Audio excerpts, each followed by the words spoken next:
পাখির মতো গুলি করতে দ্বিধা করেনি। এই নরপিশাচ নারী, এটা কার সাথে তুলনা করবে? এটা কার সাথে তার তুলনা হতে পারে? আমরা ফেরাউনের কথা বলি, আমরা নমরুদের কথা বলি। এ যেন সেই নমরুদ ফেরাউনের আত্মা নিয়ে এক লেডি ফেরাউন হয়ে তিনি এদেশের মানুষ, নিজ দেশের শিশু সন্তানদের রক্ত পান করতে দ্বিধা করেন। উপস্থিত এলাকাবাসী, আমরা তাদের এই বীরত্ব গাথা ইতিহাস নিয়ে আজকে আপনাদের সামনে কথা বলছি। আজকে এই দুরাচারী নারী শেখ হাসিনা, তার জন্য কেউ কেউ মায়া কান্না কাঁদে, কেউ কুমিরের কান্না কাঁদে, এবং যে দেশে তিনি আশ্রয় নিয়েছেন সেই দেশ যেন কোনোভাবেই স্থির হতে পারছে না। বাংলাদেশের বিরুদ্ধে ক্রমাগতভাবে তারা অপপ্রচার, মিথ্যাচার, অপতথ্য, কলঙ্ক লেপন করে চলছে। পৃথিবীর অন্য কোনো দেশ সেটা করছে না। বরং আমাদের এই পট পরিবর্তন, 5ই আগস্টের পরিবর্তনের পরে এদেশের সাহসী জনতা আর তারুণ্যের যে উচ্ছ্বাস, তাদের যে আত্মদান, এটা গৌরবান্বিত হয়েছে।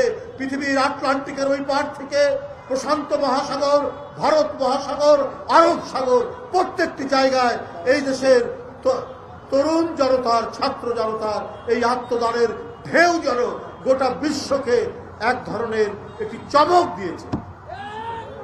অথচ পার্শ্ববর্তী দেশ অপতথ্য দিয়েছে নাকি সংখ্যালঘুদের উপর অত্যাচার হচ্ছে। কোথায় অত্যাচার হচ্ছে ভাই? অত্যাচার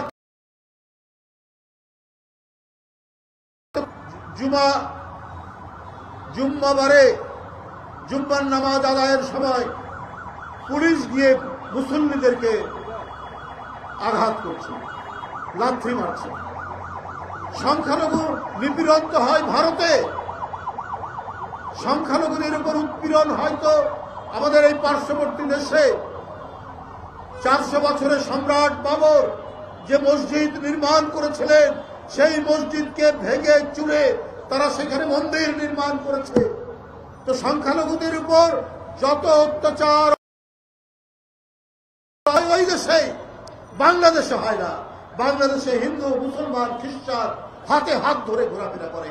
একই বাজারে বাজার করি, একই হাটে যাই, একই হাটে লাউ, কুমড়া, আলু, শশা আমরা কিনি, মাছ, তরি তরকারি কিনি। এই ঐতিহ্য আমাদের পুরনো, অথচ আমাদের সেই মহান ঐতিহ্যকে কলঙ্কিত করার জন্য ভারত থেকে বারবার আমাদের বিরুদ্ধে অপতথ্য দেওয়া হচ্ছে, আমাদের বিরুদ্ধে কলঙ্ক লেপন করা হচ্ছে। আচ্ছা, সেটা গেল, সেইটাতে ওরা খাওয়াতে পারলো না, এইটা প্রচার দিয়ে কোনো লাভ হয়নি দেখছে। এখন কাঁটাতারের বেড়া দিচ্ছে। কাঁটাতারের বেড়া আপনারা যে দেবেন, বাংলাদেশের বিজেপির সাথে কি আলাপ করেছে? কোথায় কিভাবে কি হবে? আরে আপনারা যা দেখেন, যা করেন, সেটা করেন তো আধিপত্যবাদী চিন্তা চেতনা থেকে, ওই মানসিকতা থেকে আপনারা করেন। আপনারা নিজেদের বড় দেশ, অনেক লোক সংখ্যা, এই অহংকার নিয়ে আপনারা কাজ করেন। কিন্তু আপনারা যখন দেখেছেন যে লালমনিরহাট, কুড়িগ্রাম, পাটগ্রামে কাঁটাতারের বেড়া দিতে গিয়ে আমাদের বিজেপি যখন প্রতিরোধ করতে গেছে, তার পিছনে শত শত হাজার হাজার বাংলাদেশিরা তাদের সাথে কাঁধে কাঁধ মিলিয়ে প্রতিরোধ করেছে। সুতরাং আপনারা দাঁড়িপাল্লা দিয়ে মাপবেন। বাংলাদেশের মানুষের দেশপ্রেম, বাংলাদেশের মানুষের জাতীয়তাবাদী চেতনা, বাংলাদেশের মানুষের স্বাধীনতা, সার্বভৌমত্ব রক্ষা করার অঙ্গীকার, এইটা অনেক বেশি শক্তিশালী। ওইটা আপনার ভারতে কত অস্ত্র আছে, সেনাবাহিনী কত বড়, ওইটা দিয়ে মাপলে আপনি পারবেন না। বন্ধুরা আমার, আপনারা কেন এটা করছেন? আপনারা এত অস্থির কেন? আপনারা বাংলাদেশের বিষয়ে আপনারা কেন যেন এলোমেলো কথা বলছেন, কারণ আপনারা কোনোভাবেই শেখ হাসিনার পতন কামনা করেননি। কারণ আপনাদের স্বার্থ শেখ হাসিনা দেখতো, বাংলাদেশের স্বার্থ দেখতো না। কারণ শেখ হাসিনা জানে ও নির্বাচন দিলে, অবাধ সুষ্ঠু নির্বাচন দিলে শেখ হাসিনা কোনোদিন জিতবে না। তাই সে সবসময় দিল্লির একটা শেল্টার চেয়েছে, দিল্লির একটা আশ্রয় চেয়েছে। এই কারণে তারা যা চেয়েছে, উনি নিজের মুখে বলেছে, আপনাদের মনে আছে না, নিজের মুখে বলেছে ভারতকে আমি যা দিয়েছি ওরা মনে রাখবে। তো আপনি কি দিয়েছেন যে ভারত মনে রাখবে? তাতে কি আপনি আমাদের স্বাধীনতা বিক্রি করেছেন না সার্বভৌমত্ব বিক্রি করেছেন? এইটা আপনি বলেননি, কিন্তু এখন আমরা টের পাচ্ছি যে আপনি অনেক কিছুই তাদের কাছে বিক্রি করেছেন। এই কারণেই আজকে ভারতের নীতি নির্ধারকরা, কিছু রাজনৈতিক দল অত্যন্ত অস্থির হয়ে গেছে শেখ হাসিনার জন্য। বন্ধুরা আমার, আমি দীর্ঘায়িত করতে চাই না। আপনার শেখ হাসিনার কীর্তি বর্ণনা করলে সারাদিন লাগবে। কোন সেক্টরে বলবো? চিকিৎসা সেক্টর, শিক্ষা সেক্টর, অর্থনৈতিক সেক্টর, মানে উনি এবং উনার 14 পুরুষ পরবর্তী প্রজন্ম যাতে সুখে শান্তিতে প্রাসাদের মধ্যে ঝাড়বাতির আলোয় বসবাস করতে পারে। এই কারণে শেখ হাসিনা, তার বোনের নাম কি, শেখ রেহানা, তার ছেলে মেয়েদের জন্য তিনি কয়েকশো বছরের একেবারে প্রস্তুতি করে দিয়ে গেছে। আরে বাবা, আপনার একবারও মনে হলো না যে আপনার ভাগ্নি শেখ হাসিনার মেয়ে টিউলিপ ইংল্যান্ডের এমপি এবং মন্ত্রী হয়েছে? কিন্তু ওই দেশ তো আর বাংলাদেশ না। ওই দেশে সংবাদপত্র ফ্রি, ওখানে বিচার বিভাগের স্বাধীনতা, চরম স্বাধীনতা রয়েছে, বাক স্বাধীনতা রয়েছে। আপনি সেটা আটকাবেন কি করে? আপনার ঘনিষ্ঠ ব্যবসায়ীকে দিয়ে আপনি টিউলিপের জন্য দামি ফ্ল্যাট কিনিয়ে দিয়েছেন, টিউলিপের ছোট বোন রূপন্তীর জন্য আপনি দামি ফ্ল্যাট দিয়েছেন।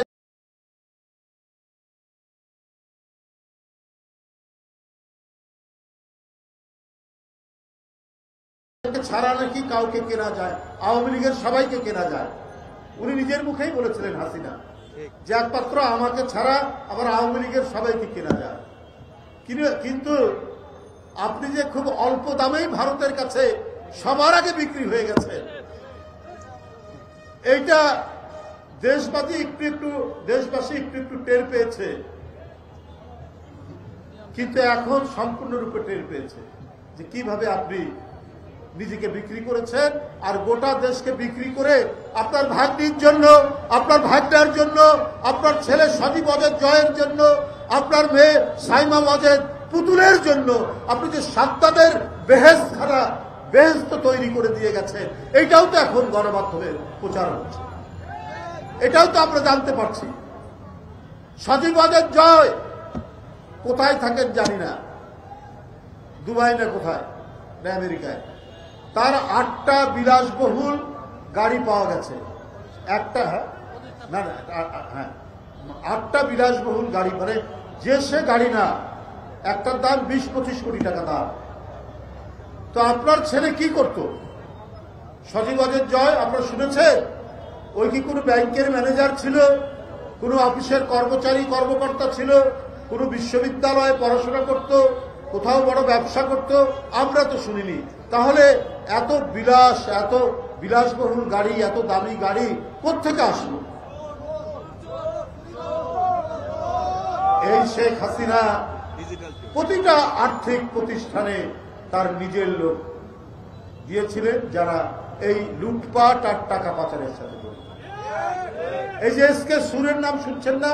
এখন ধরা পড়েছে এসকে সুর, বাংলাদেশ ব্যাংকের ডেপুটি গভর্নর। এই এসকে সুর, ইনি ছিলেন শেখ হাসিনার সমস্ত লুটপাটের কথা।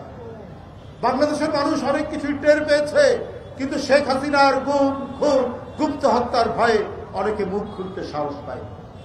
আর এই এসকে সুর সে পি কে হালদার নামে আরেকজন টাকা পাচারকারী, তাকে আশ্রয় প্রশ্রয় দিয়ে হাজার হাজার কোটি টাকা বাংলাদেশ থেকে পাচার করেছে। তাই বন্ধুরা আমার, এইভাবে একটি দেশকে লুট করে, একটি দেশকে আত্মসাৎ করে যে প্রধানমন্ত্রী থাকতে পারে বিনা ভোটে, সে ছোট বাচ্চা শিশু, তাকে হত্যা করবে না তো কাকে করবে? সে একটা তরুণ কিশোর স্কুল কলেজের ছেলেকে হত্যা করতে শুধুমাত্র এই কারণেই যে তাকে ক্ষমতায় থাকতে হবে। সে বাংলাদেশ ব্যাংক লুট করবে, সে সোনালী ব্যাংক লুট করবে, বেসিক ব্যাংক লুট করবে, এবং বাংলাদেশের মধ্যে যত আপনার জায়গা জমি আছে সেগুলো দখল করবে। 60 কাঠা জায়গা তিনি পূর্বাঞ্চলে নিয়েছেন। কেন? আপনার রাজুকের নিয়ম অনুযায়ী ঢাকা শহরে যদি কারো প্লট থাকে, কারো বাসা থাকে, কারো যদি আবাসন থাকে, সে নতুন করে সরকারি প্লট নিতে পারে না। শেখ হাসিনা সমস্ত বিধিবিধান, সমস্ত আইনকে পদদলিত করে তিনি 60 কাঠা পূর্বাঞ্চলে তিনি প্লট নিয়েছেন সাইমাবাদের পুতুলের নামে, আপনার ওই টিউলিপের নামে, আপনার কি বলে যে তার ছেলে সজীব ওয়াজেদ নামে, আপনার 10 কাঠাতে 6 জনের নামে তিনি প্লট দিয়েছেন। কত বড় চোর, কত বড় ডাকাত, কত বড় আত্মসাৎকারী হতে পারে শেখ হাসিনা, যে কাজটি তিনি করতে পারেন। তাই বন্ধুরা আমার, এইরকম একটি দানব লুটেরা সর্বগ্রাসী এক বুভুক্ষ রাক্ষসের হাত থেকে জাতি যখন পরিত্রাণ পেয়েছে, সুতরাং আমাদেরকে নতুন মানবিক সাম্য, আমাদেরকে একটি জোরালো গণতান্ত্রিক শক্তির উপর আমাদেরকে দাঁড়াতে হবে। আমাদের এই দেশে বিচার বিভাগের স্বাধীনতা নিশ্চিত করতে হবে। আমাদের এই দেশে মানুষের কথা বলার অধিকার নিশ্চিত করতে হবে। আমরা যাতে মুক্ত কণ্ঠে কথা বলতে পারি, এইটার জন্য সেগুলো নিশ্চিত করতে হবে। সেটা নিশ্চিত করতে না পারলে আমরা জনগণের কাছে যে ওয়াদা, সে ওয়াদা রক্ষা করতে পারবো না। বন্ধুরা আমার, এই কারণেই দরকার অবিলম্বে রাজনৈতিক শক্তির কাছে ক্ষমতা আসতে হবে। অবাধ এবং সুষ্ঠু নির্বাচন যেটি আটকে দিয়েছিলেন, যেটি শেখ হাসিনা দিনের ভোট রাত্রে করেছেন, মিডনাইট নির্বাচন করেছেন, ভোটার শূন্য নির্বাচন করেছেন, সেইটির যাতে পুনরাবৃত্তি না হয় সেই দিকে লক্ষ্য রেখেই সামনের দিনে যা কিছু করা দরকার সেইটা এই অন্তর্বর্তীকালীন সরকারকে করতে হবে, সেই দিকটা দেখতে হবে। তাই বন্ধুরা আমার, আজকের এই রক্তঝরা মহাবিপ্লবের মধ্যে দিয়ে যারা আহত হয়েছেন, যারা নিহত হয়েছেন, তাদের পরিবারের খোঁজে, তাদের পরিবারের পাশে আমাদের ভারপ্রাপ্ত চেয়ারম্যান যেভাবে দাঁড়িয়েছেন, যেভাবে তার বার্তা এবং সহযোগিতা নিয়ে আসা হয়, আমরা বিএনপি পরিবার রুম্মন এবং মিথুনের নেতৃত্বে এইভাবে সারা বাংলাদেশে বিএনপির পক্ষ থেকে, তারেক রহমানের পক্ষ থেকে যে কাজগুলি হচ্ছে, এই কাজগুলি অব্যাহত থাকবে এবং আমরা কখনোই থাকবে না। যাদের রক্ত, যাদের আত্মদান এবং যাদের পঙ্গুত্ব বরণের মধ্যে দিয়ে আমরা আজকে যে পরিবর্তনটুকু হয়েছে, একটি দানবকে আমরা তাড়াতে পেরেছি, সেই সমস্ত শহীদ, সেই সমস্ত আজকে বীরদের পাশে দাঁড়ানোর জন্যই আমরা বিএনপি পরিবার সৃষ্টি করেছেন বিএনপির ভারপ্রাপ্ত চেয়ারম্যান তারেক রহমান।